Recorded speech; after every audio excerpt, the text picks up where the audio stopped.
Michael Nagy here with Jiggy Jag TV and DiscoveringBands.com. And for everyone watching right now, if you can share this video on my channel and help support the awesome bands I feature. And today I'm here with Kissing Candice. How you doing today? What's going on, man? How are you? Doing good. It's good to have you. Now, do you want to start off by giving us a little brief history about the band? Band technically formed 2011. Our singer, Screamer Joey, as like just him and a laptop. I was working at a recording studio at the time with one of my best friends who produced our first record. He introduced me to Joey. We didn't get along at all. We actually hated each other.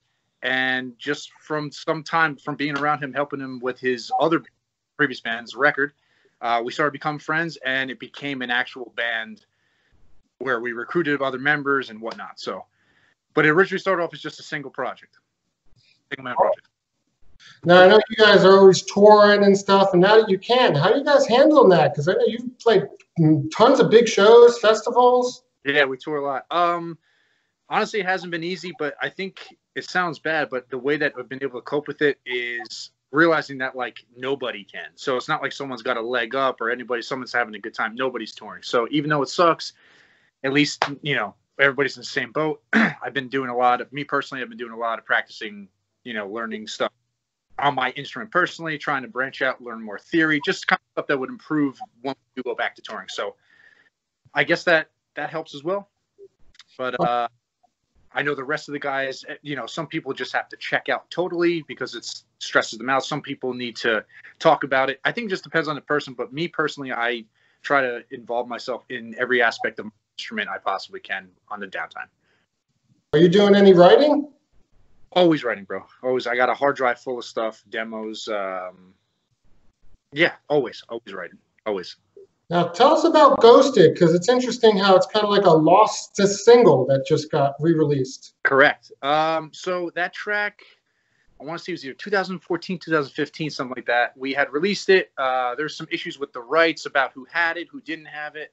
We couldn't get it on certain platforms, et cetera, et cetera. So that brings up to speed now, and everything is all good, and we were able to release it in the way that it should have been initially. And the feedback has been great. Honestly, it's really nice. We just kind of wanted to put something out there for the fans. I know some of our diehard fans have always requested they can't get it on certain things. And the cool thing is it's been hitting decently well for people who have never heard the band, period. So it's a nice segue. So we're stoked on it.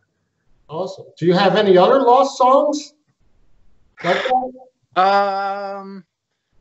Unfortunately, no. I mean, we have plenty of demos and stuff like that, but nothing that's ever been like released to the public where it kind of got lost in the sauce. But that's just a rare kind of thing. We have some earlier material that just wasn't as popular because we didn't have a label or whatever, but people can get that pretty readily available now. And do you have another album in the works? Because I know it's been 5 years since a full album came out. Did a couple of EPs in the interim and stuff like that. We actually right around the end of February finished up a new full length that we're sitting on right now. And again, because of what's going on and everything, trying to find the right people to release it, trying to find the right time to release it. But everybody who's been involved, it was just a absolutely incredible experience. We stayed in Vegas for a full month. We wrote in the studio, performed in the studio, edited in the studio. The whole thing was done there. We lived in the studio. So it was like the full experience, and we bonded. It was the greatest we've watched. You know, just the band vibe that you want to have all the time. And I truly think that when people hear the record, you can tell there's a cohesiveness that was made because of that kind of vibe on the record. So, Mike, to answer to your question directly is yes, we have a record. We're just waiting for the right time and the right circumstances to have it come out, but it will be relatively soon. Awesome. Can you give us any themes of the record? Themes, yeah. A lot of the stuff, we tend to go in introspection stuff. So usually when I'm doing any kind of lyrics, it's about taking a look at yourself or like your surroundings, what you believe in, what you're following. But I feel like this record specifically, it was extremely focused in the sense of looking at yourself, being in touch with things that you maybe thought that were a given that you kind of have to challenge now, looking at different types of people and how people manipulate you, and it's a normal thing. So I guess you could say it's a dark side, but it's almost done in a positive way where you're like recognizing that without dark, you can't have light kind of stuff. So in order to improve yourself, you kind of always have to see the negative sides of stuff as well, but also acknowledge that that stuff is there. Now, are you taking part in any of the virtual concerts I know some artists are doing? We keep tossing that idea around, and I want to say yes, but it has to be the right time, the right place, and stuff like that. So I'm not going to say no, but I'm also not going to say yes. So I would lean more towards yes. We are definitely considering it.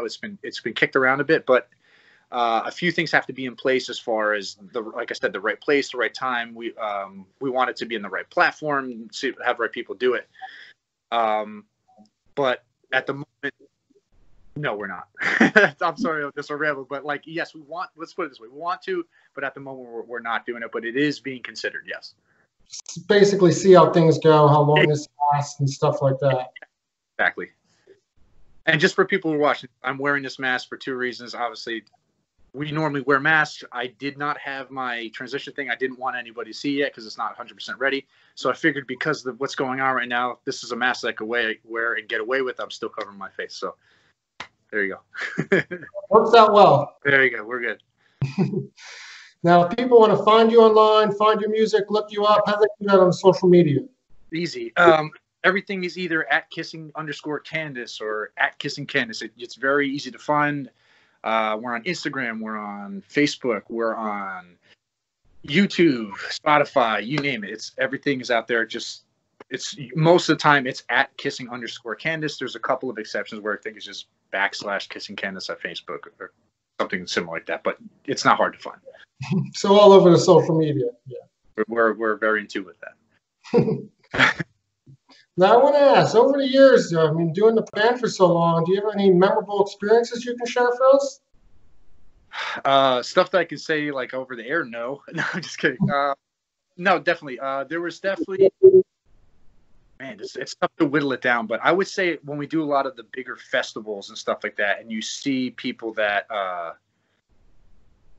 huge crowds that come to see you, and you can feel an energy, a cohesive energy that is just, unless you experience it, you don't really know how to describe it.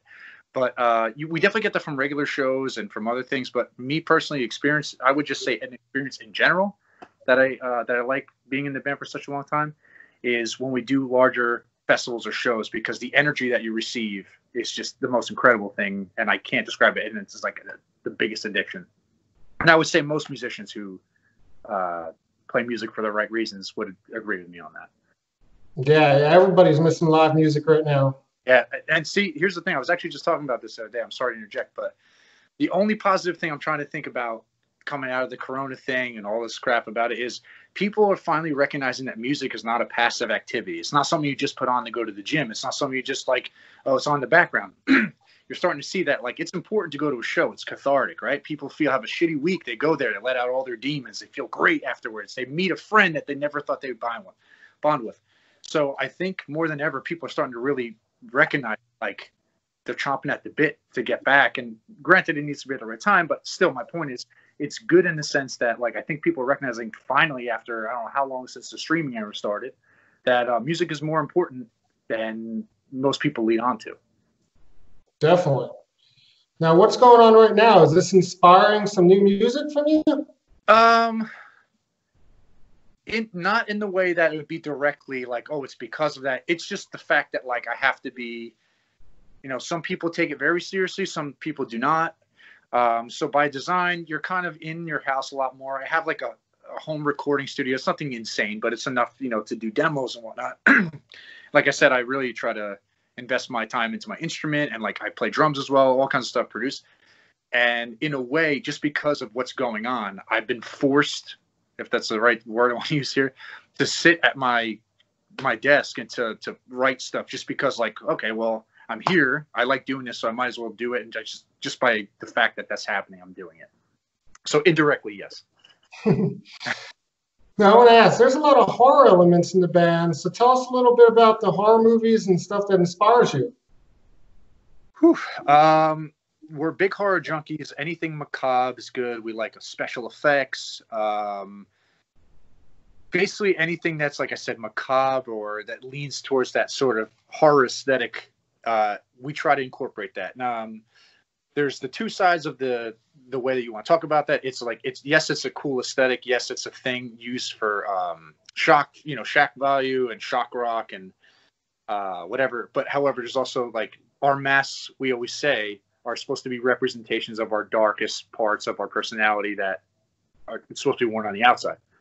So you've got that element as well. And I feel like because of that kind of mentality and the lyrical stuff that we write, we combine kind of all that stuff. And horror movies, the imagery just fits that just so well. So the fact that we love horror movies, you tie that stuff together and it kind of just happens and it works. So I hope that answered your question. If that was too much, just tell me. Shut up. Yeah, it was all good. Yeah. I like the whole vibe and style you guys got. Cool, man. I appreciate it. It's like an actual, you go to a concert, it's like an actual performance, an actual production. It's cool. Yeah, we always try to err on the side of the fact that, like, let's say we know that we're not for everybody, right? Just because of the way we look or just a metal in general, it's just used as a loose thing. But we want people who, let's say, if they bring their girlfriend or boyfriend that doesn't like listen to that kind of music, to at least walk away and be like, you know what, I didn't like that, but that was entertaining to watch because they put a show on. So at least they could walk away with that. So we try to kind of cover all spots of the spectrum as far as entertainment goes. You know what I mean? It's not just a performance as far as music. It's also a visual thing. And, I try to do some sort of lyrical or introspective kind of stuff as well when you read the words and stuff. But that's another story. Well, it was good having you and talking with you, and everyone look them up. Hell yeah. Thank you for having me, man. Thanks. Appreciate it.